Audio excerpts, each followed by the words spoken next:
మన నగరంలో ఎంతమంది గుడ్డివారు ఉన్నారని ఒకరోజు అక్బర్ దర్బార్లో ప్రశ్నించాడు.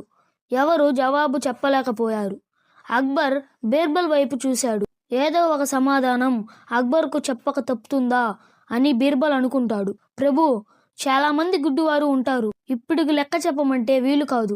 మీరు నాకు ఒకరోజు సమయం ఇస్తే జాబితా తయారు చేసి ఇవ్వగలను అని చెప్పాడు బీర్బల్. అడిగిన దానికి అక్బర్ ఒప్పుకున్నాడు. ఆ మరునాడు బీర్బల్ కోటకు దగ్గరలో జనసంచారం ఎక్కువగా ఉన్న చోట చిన్న చెప్పుల దుకాణం పెట్టి అందులో ఒక చెప్పుల జత కుడుతూ కూర్చున్నాడు. కొద్ది దూరం బీర్బల్ నియమించిన పనివారు కాగితం కలం పట్టుకొని నిలబడి ఉన్నారు. ఆయన చేస్తున్న పనిని చూసి చాలా మంది బీర్బల్ గారు, మీరు ఇక్కడ ఏం చేస్తున్నారు అని అడగసాగారు. అలా అడిగిన వారి పేర్లు బీర్బల్ సేవకులు కాగితంలో రాసుకున్నారు.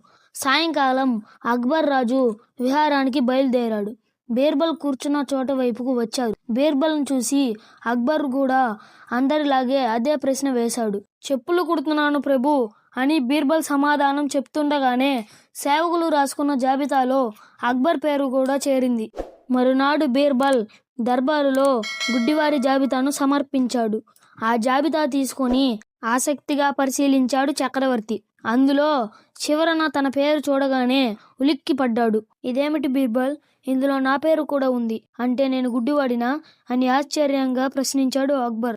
బీర్బల్ చేతులు జోడించి, ప్రభు, నన్ను మన్నించాలి. కొందరు పుట్టుకతో గుడ్డివారైతే మరికొందరు చూపు ఉండి కూడా గుడ్డివారే. నిన్న నేను చేస్తున్న పని స్పష్టంగా కనబడుతోంది. అయినా ఏం చేస్తున్నారని అందరూ నన్ను ప్రశ్నించారు. చివరికి మీరు కూడా. మరి ఇలాంటి వారు గుడ్డివారే కదా ప్రభు అని అన్నాడు బీర్బల్. తను అడిగిన ప్రశ్నకు జవాబు మరో కోణంలో సరదాగా చూపించిన బీర్బల్ యుక్తికి ముసిముసి నవ్వులు నవ్వుకున్నాడు అక్బర్ చక్రవర్తి.